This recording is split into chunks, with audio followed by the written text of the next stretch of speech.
How many ways can three lines intersect in the plane?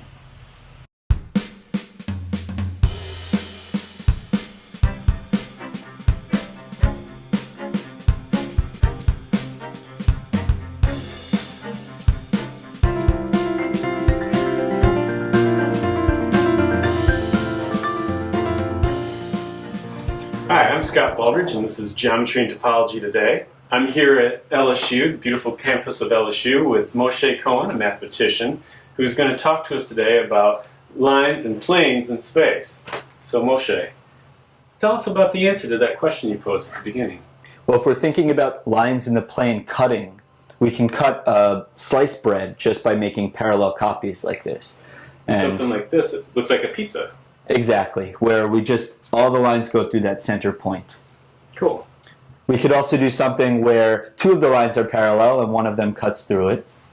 And a triangle, essentially. Mm-hmm. Now, a question about this. Does it matter what the triangle looks like? We can imagine swiveling the lines around, and nothing is really going to change until we get something like this line coming through that point here. So any triangle really is equivalent. So you're going to say that any three lines in space, as long as they kind of form something that looks like a triangle, is going to be called equivalent or the same. Exactly. Okay. So this is really easy. This is something that anybody could do within a little bit of time. How do you make it more interesting?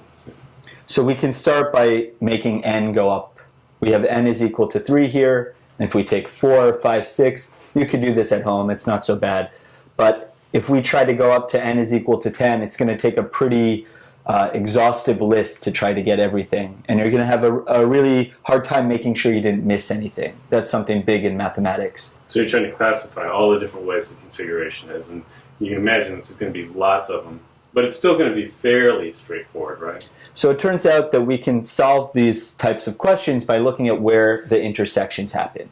This is characterized by one triple point. This is characterized by 3 double points. Exactly. Double points. The two, yes.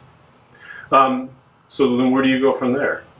That, I believe, is something that people could do given enough time. And we can go up in dimension. For example, instead of taking a line, which is a one-dimensional thing, in the plane, which is 2 dimensions, we can take planes, 2-dimensional things, in 3 space. So 3 space would be like this room. Exactly. And the room itself is built out of planes. You have the wall is one plane, the floor is another plane. So we have 4 walls, we have the ceiling and the floor. That's 6 planes. So imagine something like this, where we're enclosed by a cube.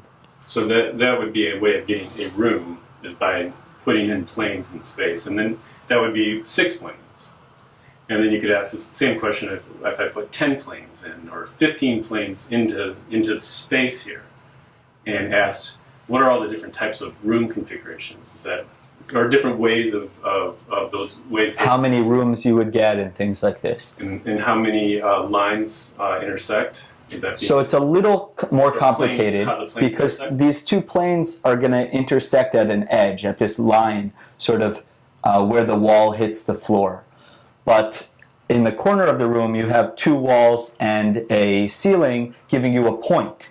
So there's an interesting dimension question there, that sometimes they might intersect at a dimension 1 thing, and sometimes they might intersect at dimension 0. So that's all very interesting. Still, I think most people could, with enough time and energy, sit there and at least do like a few examples. Where does it really take you? How would you generalize this situation to something that is what a mathematician does? So it turns out that case is studied not necessarily for planes in 3 space, but for something called hyperplanes in hyperspace, some very, very high dimensional things. But that can also be solved in terms of these intersection types. So we're going to change it by, instead of putting planes in 3 space, we're going to try to do planes in 4 space. Oh, wait. So explain to everybody what you mean by 4 space. So it's like, so I get that 3-dimensional space is this room. You've got this direction, that direction, and an up direction. It's 3 different directions you can go. So what's an example of space. So the fourth dimension maybe could be time. And you could imagine that we're going to take some 3D picture of 3 space and then kind of sew them all together, sort of like a movie. Like a movie. So it would be like different pieces of someone moving, but all glued together in an extra dimension. And I could watch you, or the viewers watching us, walking through 3 space, and our arms are moving in 3 space. But at each time we're in a frozen still. Exactly. Frozen picture of us in 3 space. Exactly. So, okay, so now tell us about, so that's what you study, is these planes in 4 space. Now that we're up to this, what is it, the theorem that you've been working on, or the basic idea?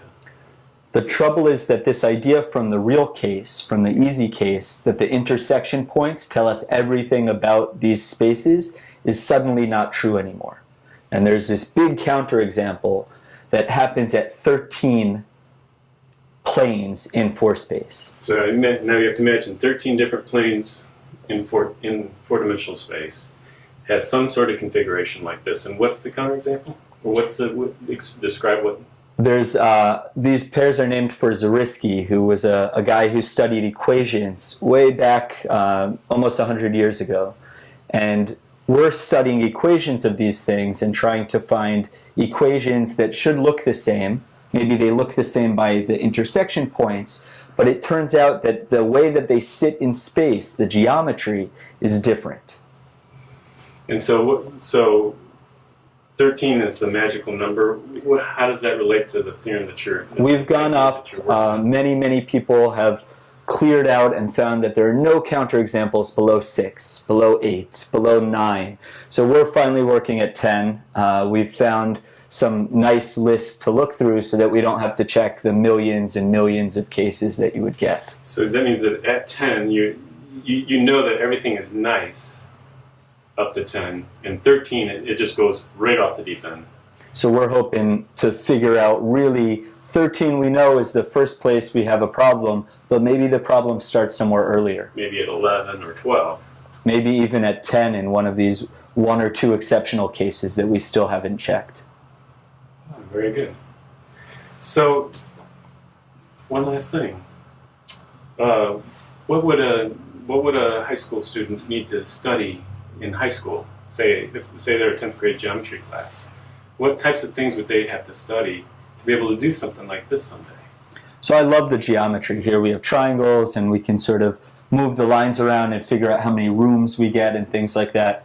But I'm doing a lot of algebra. It's really hard to keep track of lots and lots of these lines.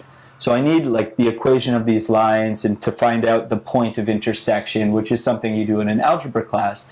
But if you can't do that with 1 point and 2 lines, you're not going to be able to do it with 10 lines and 32 points or something like that. Anything else? This geometry gives you a good spatial intuition for how to generalize and for how to really say, oh, I think these cases are all going to be the same. For example, 10 parallel lines should look kind of like 3 parallel lines. Got it. Well, thanks a lot. Appreciate you coming over today. It's great to be here, Scott. Thank you.